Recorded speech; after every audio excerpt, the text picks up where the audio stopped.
Hi, this is Randal Wimmer, and welcome back to the Entrepreneur Sound Off podcast. Today I'm going to talk about account plans, and one of the biggest mistakes that I see many small business owners make.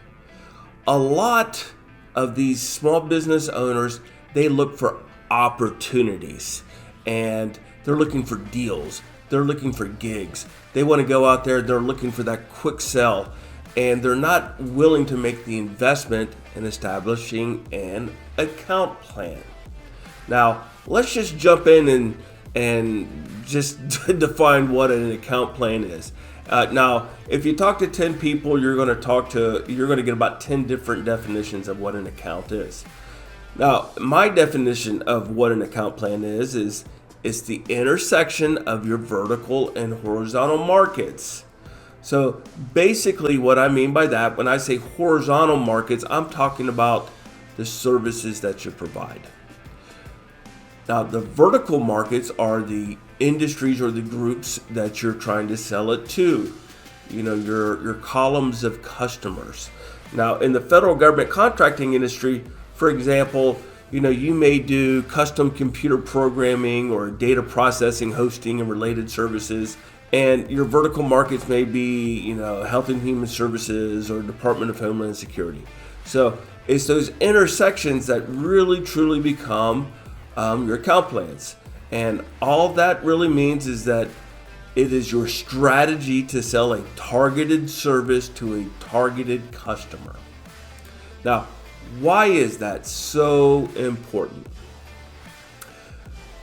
The easiest way for me to explain why an account plan is so important is to talk about college admissions. I got 4 sons, and 3 of them have just completed the whole college admissions process, and I can't think of a more related activity to federal government contracting or any type of significant sales industry than the college admissions process.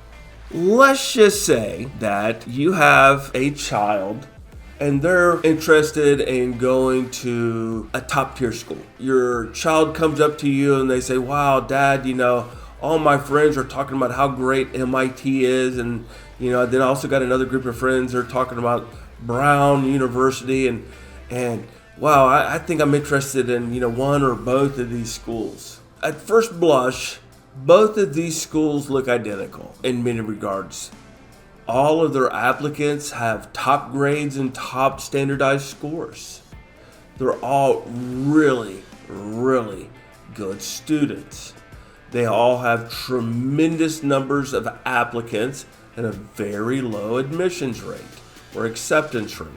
So if you look at them, I'm not going to say what numbers they are, but they're probably about 5% for MIT and maybe 6 or 7% for maybe all the way up to maybe 9 or 10% for Brown.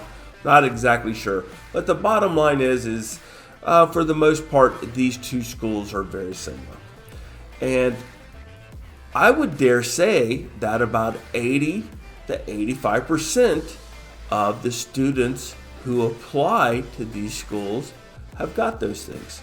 Top grades, top standardized scores, top extracurricular activities, great walk-on water teacher recommendations. They got it all. Perfect essays, you know, and so on and so forth. Let's just say you are an admissions person for MIT and you're getting 40,000 applicants for, you know, maybe 5,000 seats for your upcoming freshman year. How do you pick the best 5,000 fairly and consistently for your school? And it's the same problem with Brown. How do you pick the best handful of students from the gazillion highly qualified candidates to fill the seats at Brown University in Rhode Island? What these admissions boards do, they do exactly what DoD Source Selections Board do when they read your proposals. They have to come up with a scoring rubric. They come up with a scorecard. So what's on the scorecard? Well, Are they a good fit? Well, how do you determine if they're a good fit? Well, I don't know. Let's go back to our charter documents about what makes MIT MIT, or what makes Brown University. Well, this is the documented purpose to MIT, and you can find this on their website somewhere. I can't remember where I found it, but it's basically to make a better world through education, research, and innovation. For Brown University, their documented purpose is goals are rooted in a belief in the transformative power of intellectually independent, creative, and diverse individuals who come together to learn, discover, and advance knowledge. Wow. On a personal note, man, I am not a good fit for Brown because I don't even understand their purpose. But apparently a lot of people do. But that's what they do. They go back to their charter documents, their mission statement.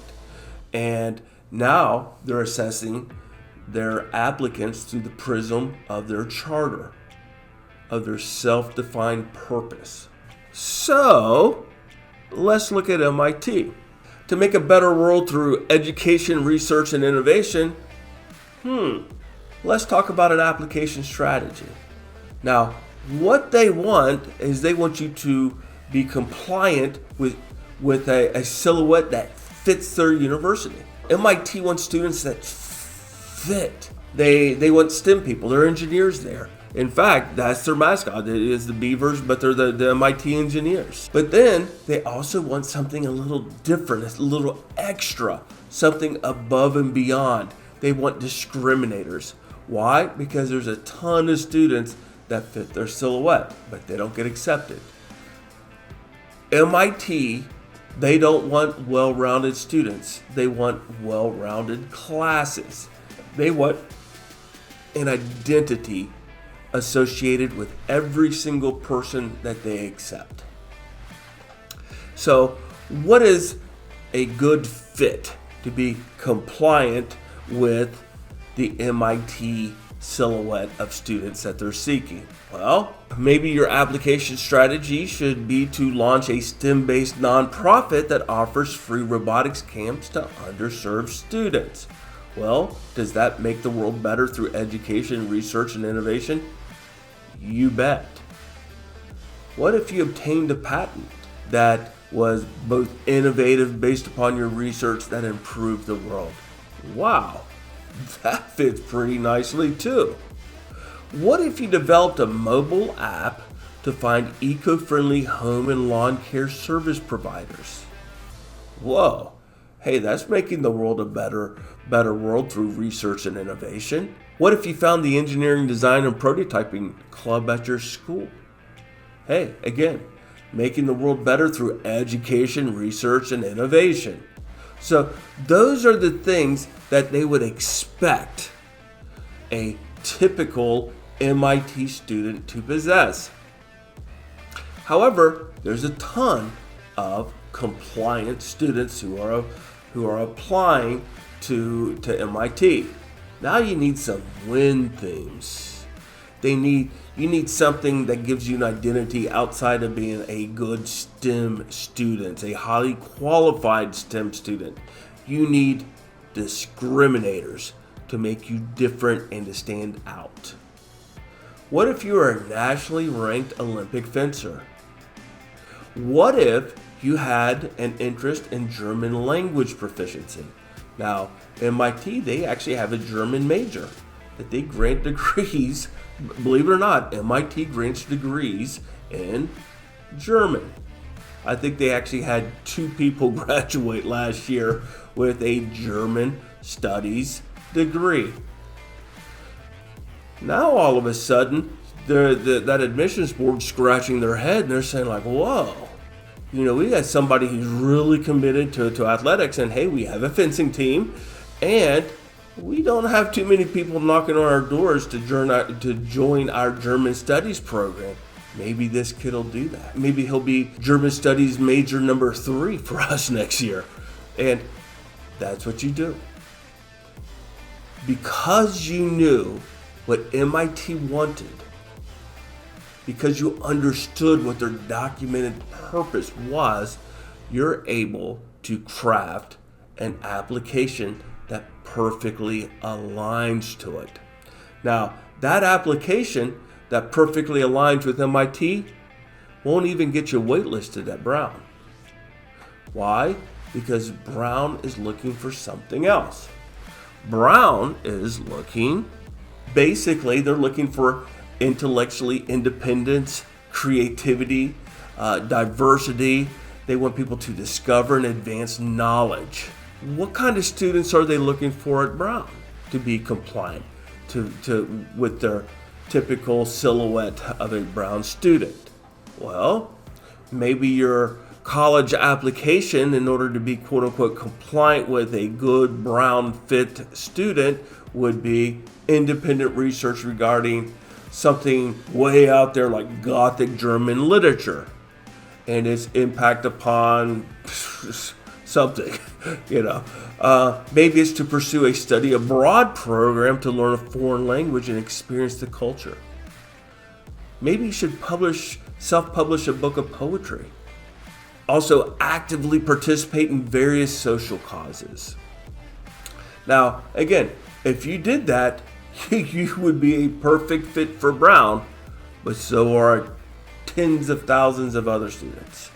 And now, again, you've got to add some strengths to your proposal or your college application. You need discriminators, things above and beyond that make you a good fit to Brown, but something unique to make you stand out. Maybe it could be a strong social impact entrepreneurial experience. Maybe it could be becoming an Eagle Scout. I doubt very seriously they have too many Eagle Scouts who are perceived to be very conservative at Brown. So that's the game we're playing. These two universities at first looked identical.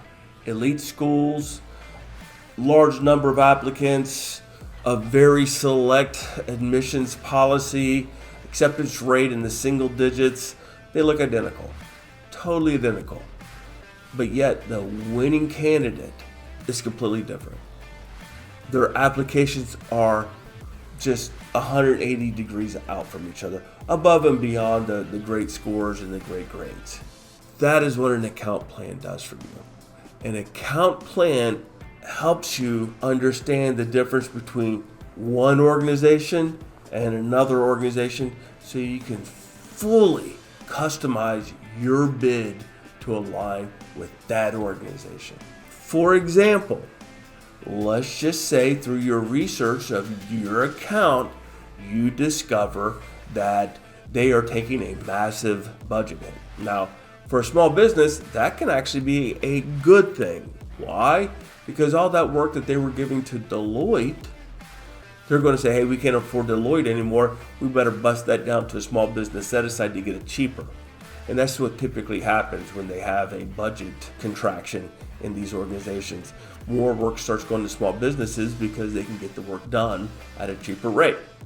Now, let's say you know that they're taking a budget cut in the foreseeable future.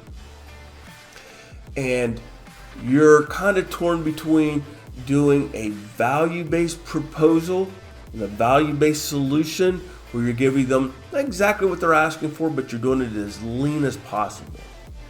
Or an innovative solution that can just knock their socks off with all these whiz-bang things that you're giving them above and beyond what they asked for. If you know that they're budget constrained, you know that they can't afford the whiz-bangs, the innovation. So what do? You give them the value-based proposal. Now, if another organization, let's just say you're bidding on this really large small business set aside, let's say it's $50 million in size, and the last small business struggled. They really struggled. They had some serious performance issues. And this bid is, 6 months out. And you're tracking it and you know that the incumbent is struggling.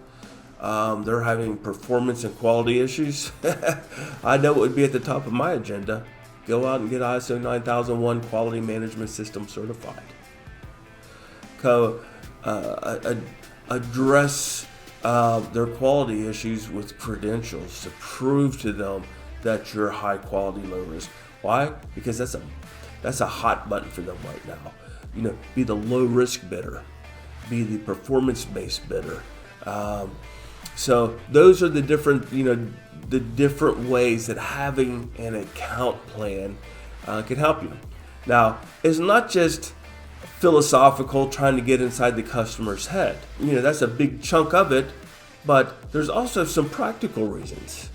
As a small business, especially when you're bidding on larger competitions, you're going to want to partner with a company. Knowing who the go-to companies are, for a particular organization can really, really, really help you. One is, that these companies are going to have past performances in that target organization. You're not barking up the wrong tree. You're barking up the trees, or you're pursuing companies that have the past performances that you need. You also know that these are trusted entities by the customer. There are some organizations, I remember there's this one organization, and if you bid with Booz Allen, you might as well just burned your proposal, because they were never going to allow another Booz Allen employee in their building because they had a bad experience with Booz Allen. And if you had an account plan, which means that you did research about that particular customer, and you knew who's who in the zoo, and you understand what was important to them and so on, then what you would know, like, do not touch Booz Allen with a 10-foot pole. And another organization, you could have a Booz Allen prime contract that's being forced into the small business set-aside program against the will of the government program manager. And the government program manager, he doesn't believe a small business can do it, and he's, like I said, he's kind of being coerced into making his effort a small business set-aside solicitation. And he doesn't believe that there's a company out there other than Booz Allen who can do it. So basically, it's the first small business who can land Booz Allen as a partner that's going to win it. Those are the things that you're learning in your account plans. And I've had a lot of success targeting certain organizations and really leveraging that information in order to create effective account plans that were just absolute 100% differentiators between our bid and other people. Having an account plan is the difference between coming in second place, coming in third place, and winning the contract. It's worth the investment. Don't become impatient and say, I just want to look for opportunities to bid on. I don't care where they are. If you take the time to establish a foundation of information regarding a particular targeted customer, then it only takes a trivial amount of effort to keep it up and keep it current. And then any opportunities that come out, well, you're reusing that same research that you did over and over and over. So that concludes this podcast. I hope it was helpful. I do know that there's a lot of small businesses that tend to make this mistake repeatedly, where they do not make that investment initially to learn about their targeted customer bases, and they're bidding with very minimal knowledge. They're basically submitting the same college application to both MIT and Brown, and chances are it's not going to be accepted by either. So I hope this helps, and I will see you shortly.